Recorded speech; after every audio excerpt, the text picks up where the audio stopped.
Good morning, friends. Today's discussion in the NEET Concept Booster series is going to be on melting point and lattice energy. ज़्यादातर बच्चों के लिए NEET के अंदर ये थोड़ा सा कॉम्प्लिकेटेड पोर्शन है, इसलिए भी क्योंकि सारे के सारे ट्रेंड्स बिल्कुल एग्जैक्टली रूल को फॉलो नहीं करते. अगर ये रूल को फॉलो नहीं करते तो क्या उसके जो कारण हैं वो हमारे लिए बहुत सिग्निफिकेंट है कि क्या उसके कारणों को हम थोड़ा एक्सपेरिमेंटल एंगल दे सकते हैं. Let us just have one small word about lattice energy particularly. So my discussion today is going to be on lattice energy, which is generally represented by U.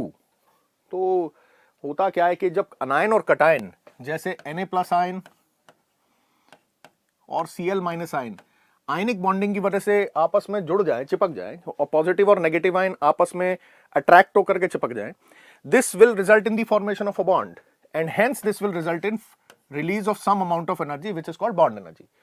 But when 6 × 10⁻23 Na+ ions combined with 6 × 10⁻23 Cl- ions, और rock salt का structure तुम्हें पता ही है, face centred cubic structure है, तो वो structure बनाने में यूनिट सेल्स के साथ साथ लेयर सिस्टम्स बनाने में तुम्हें ये भी पता है कि जो FCC है वो ABC लेयरिंग होती है. तो ABC लेयरिंग पूरी बनाने में when 1 mole of NaCl as a solid is formed from its constituting ions in the gas phase, तो Na+ आयन गैस फेज में है, Cl- आयन गैस फेज में है, और मैं उनको ला करके जोड़ता जाऊंगा, उनको ला के जोड़ते जाओ, और जोड़ने पर जो हीट रिलीज होगी on formation of 1 mole of ionic compound, this is called lattice energy. Lattice energy को कुछ लोग उल्टे में भी डिफाइन करते हैं कि बनी हुई लैटिस है, amount of energy needed to break off और separate off the ions back to infinity in the gas phase. बहरहाल वैल्यू तो सेम ही रहेगी, चाहे वो सॉलिड से गैस फेज आयंस में जा रहा हो या गैस फेज आयंस से सॉलिड में आ रहा हो. In any case lattice energy born-Haber cycle आप लोगों ने बॉन्डिंग के अंदर इसके विषय में पढ़ा होगा, उसमें पढ़ी है, लेकिन यहां जो मेरा संबोधन है टिपिकली वो थोड़ा सा lattice energy determination from Born Lande equation है. तो Born Lande equation is given as 1 mole solid के लिए तो Avogadro number into this constant which is called the Madelung constant. मैं लिख देता हूं इसे.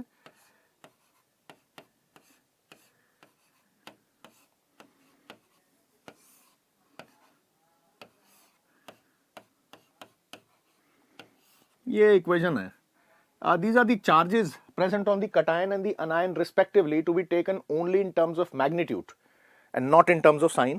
तो मैंने magnitude डाला है.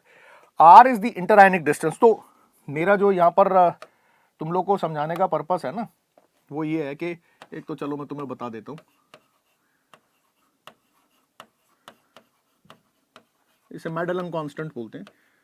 तुम लोग को नीट के अंदर इसका कोई काम नहीं है, इसे बॉर्न एक्सपोनेंट बोलते हैं, ये भी हमारे लिए किसी काम का नहीं है. तो क्वेश्चन जो नीट में आता है या जो आज मेरी डिस्कशन भी है particularly, that is dependence of lattice energy on product of charges and dependence of lattice energy inversely on interionic distance. ये इंटरआयनिक डिस्टेंस है, इसको बॉन्ड लेंथ भी कह सकते हो, जैसे भी इसमें तुमको ठीक लगे नाम जो भी डालना है. तो अगर बॉन्ड लेंथ छोटी है lattice energy will be higher. Smaller bonds, छोटे बॉन्ड्स में लैटिस एनर्जी हायर होगी.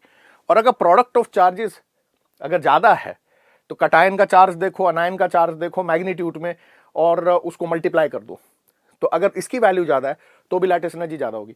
इसमें कोई डाउट नहीं है, अगर लैटिस एनर्जी किसी सॉलिड की ज्यादा है, मेल्टिंग पॉइंट इफेक्टिवली सॉलिड का हायर साइड पे ही आएगा. मैं ऐसा नहीं कहता कि ये एक यूनिवर्सल रूल है, क्योंकि कभी कभी क्रिस्टल स्ट्रक्चर्स बहुत सिमेट्रिक नहीं होते, कई बार पैकिंग बहुत सिमेट्रिक नहीं होती, तो अनयूजुअली या एनोमलसली जो मेल्टिंग पॉइंट्स हैं वो उनकी वैल्यूज जो हैं वो चेंज हो जाती हैं.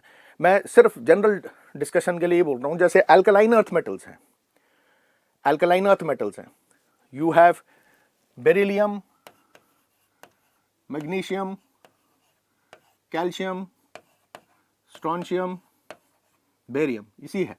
तो स्मॉलेस्ट साइज का बेरिलियम है, तो effectively the covalent bonding in beryllium lattice is going to be very very strong. बहुत स्ट्रॉन्ग कोवेलेंट बॉन्डिंग होगी बेरिलियम के केस में. मतलब इनफैक्ट मैं तुमको एक अंदाजे से बता भी सकता हूं, 1287 डिग्री सेल्सियस इसका मेल्टिंग पॉइंट है। तो इफेक्टिवली अगर बेरिलियम मेटल को देखते हैं तो बेरिलियम मेटल का मेल्टिंग पॉइंट तो बहुत ज्यादा हाई है because of high amount of covalent character in its metallic bonding. So उस वजह से कोवेलेंट नेचर की वजह से, जो कि स्मॉल साइज की वजह से आता है, lattice energy is extremely high and hence melting point is very very high. This melting point is extremely high. Effectively उसके बाद नेक्स्ट मैग्नीशियम आना चाहिए था, लेकिन मैग्नीशियम नहीं आता।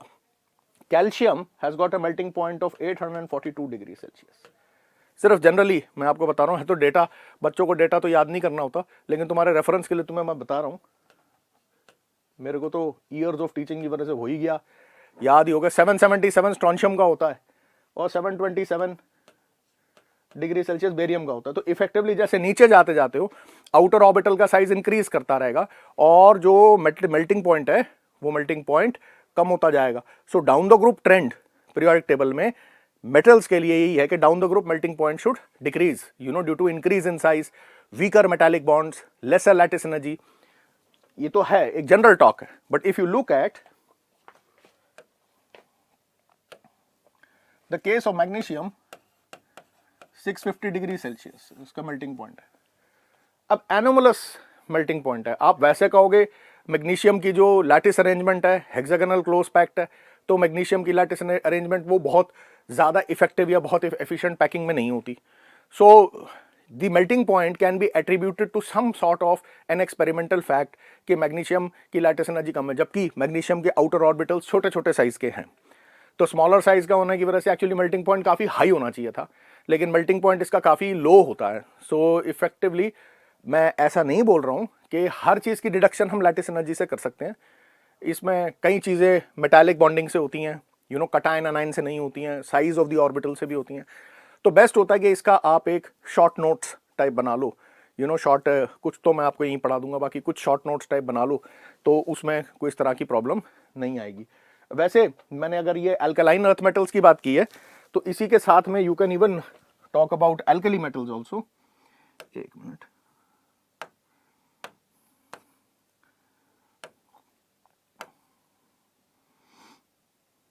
एल्कली मेटल्स के बारे में भी बात कर सकते हो। Lithium, sodium, potassium, rubidium, caesium, यहाँ पे चाहो तो फ्रेंशियम भी ले सकते हो। तो क्या जो एनोमलस ट्रेंड हमें अल्कलाइन अर्थ मेटल्स में देखने को मिलता है, क्या वही एनोमलस ट्रेंड हमको अल्कली मेटल्स में भी देखने को मिलता है? नहीं। 180 डिग्री सेल्सियस रफली इसका मेल्टिंग पॉइंट होता है। थोड़ा सा खराब हो गया, कोई बात नहीं। 180 डिग्री सेल्सियस इसका मेल्टिंग पॉइंट है। एंड अगर आप सोडियम के लिए देखोगे तो 91 डिग्री सेल्सियस, 90.8, 91 डिग्री सेल्सियस इसका मेल्टिंग पॉइंट मान लो। इसका अंदाजन उतने के आसपास ही होगा।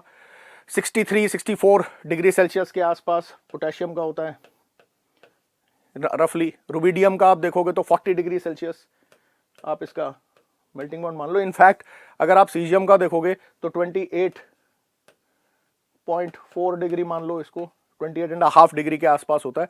और फ्रेंशियम 27 डिग्री के आसपास।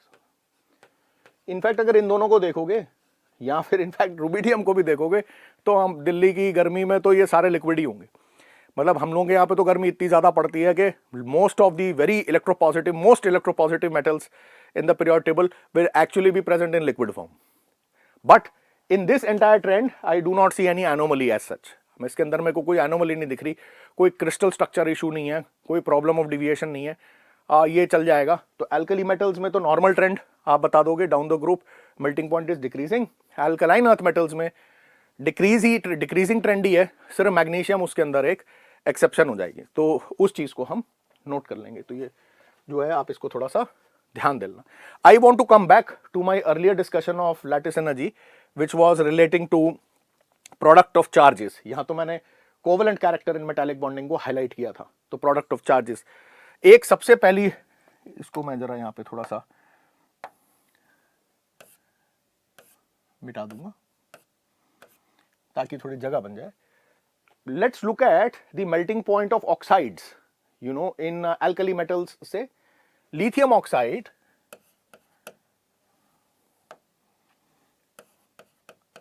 has got the highest melting point, followed by sodium oxide, followed by potassium oxide, followed by rubidium oxide,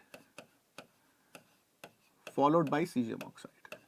वैसे तो कॉमन सेंस से आ जाएगा ये, मेरे को अब तुम लोग भी सोच के बताओगे, अक्कल लगा के बताओगे कि from a lattice energy point of view how can I suggest the fact कि ये इसकी जो मेल्टिंग पॉइंट है वो 490 डिग्री सेल्सियस का होता है, बहुत लो मेल्टिंग पॉइंट है सीजियम ऑक्साइड का, और इसका 1570 डिग्री सेल्सियस होता है। अब डाउन द ग्रुप ये मेल्टिंग पॉइंट घट क्यों रहा है, तो आप इसके अंदर मुझे इसको लेकर के रीजन बता दें। प्रोडक्ट ऑफ चार्जेस तो हर केस में सेम ही है। ऑक्साइड आयन पे O2 माइनस आयन पे चार्ज 2 है, Li प्लस पे चार्ज 1 है, 1 इंटू 2 इज 2, तो 1 इंटू 2 इज 2, तो सबके लिए ही हो गया, इसके लिए भी, इसके लिए भी, इसके लिए भी। तो फिर डिफरेंस क्या है, लिथियम ऑक्साइड के अंदर जो बॉन्ड लेंथ है, लिथियम आयन छोटे साइज का होगा, सीजियम आयन बड़े साइज का होगा, ऑक्सीजन तो सब में कॉमन था, तो as lithium oxide will have a bond which will be smaller in size, उसकी बॉन्ड लेंथ छोटी होगी, ऑफ कोर्स ये बॉन्ड लेंथ छोटी होने की वजह से लैटिस एनर्जी हाई हो जाएगी, और हाई लैटिस एनर्जी होने की वजह से melting point will become higher. So effectively जब हम नीट देखेंगे तो नीट के अंदर पिछले सालों में जो क्वेश्चंस आए, ऐसा नहीं कहीं बच्चे पूछते हैं सर ट्रेंड क्या होता है, क्या कोई भी सॉल्ट, कोई भी कटाइन, कोई भी अनाइन, किसी को भी लेके कभी भी कोई डिडक्शन ऐसे करी जा सकती है, केमिस्ट्री में ऐसा नहीं होता। कहीं कहीं जगहों पर एनोमलीज होती हैं, कहीं कहीं जगहों पर एबनॉर्मेलिटीज होती हैं, हर जगह पर वो चीज़ जो है वो सेटल नहीं होएगी, everywhere it won't settle like that. कभी कभी क्रिस्टल स्ट्रक्चर की भी अपनी इंपॉर्टेंस है, जैसे मैं आपको सिर्फ ओरली बता रहा हूं, मैग्नीशियम ऑक्साइड का मेल्टिंग पॉइंट बेरिलियम ऑक्साइड से ज्यादा है, मैग्नीशियम ऑक्साइड का मेल्टिंग पॉइंट बेरिलियम ऑक्साइड से ज्यादा है।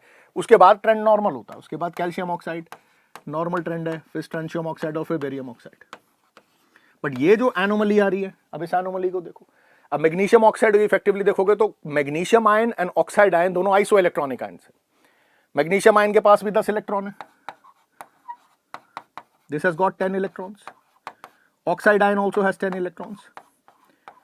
तो कहीं में लैटिस, कहीं ना कहीं लैटिस के अंदर एक सिमेट्री फैक्टर है, कटायन एनायन दोनों सिमिलर हैं, और यहां पे beryllium ion is much much smaller as compared to the oxide ion, तो कहीं ना कहीं लैटिस के अंदर वॉइड वॉल्यूम ज्यादा है, लैटिस के अंदर एम्प्टी स्पेसेस ज्यादा है, मेल्टिंग पॉइंट में ट्रेंड में एनोमली आ सकती है, चेंज आ सकता है। तो हर चीज को बेटे, हर चीज को हम सिर्फ बॉन्ड लेंथ से ही डिटरमिन नहीं करते हैं, हर चीज की डिटर्मिनेशन सिर्फ उससे नहीं होती, कभी कभी ट्रेंड ऊपर नीचे हो जाते हैं, right. Short video, short discussion on small points of lattice energy, product of charges and inversely proportional to the bond length. Discussion इसकी बहुत लंबी होती है, इसमें हम कई सॉल्ट्स लेते हैं, कई चीजें लेते हैं बच्चों को समझाने के लिए, due to limitations of the time and the concept booster series also. This video will let it be here. थोड़ा सा रिवीजन तो हो ही गया, थोड़ा सा आइडिया तो लग ही गया लैटिस एनर्जी के बारे में, तो उतना अभी के लिए फिलहाल के लिए काफी है। Thank you very much.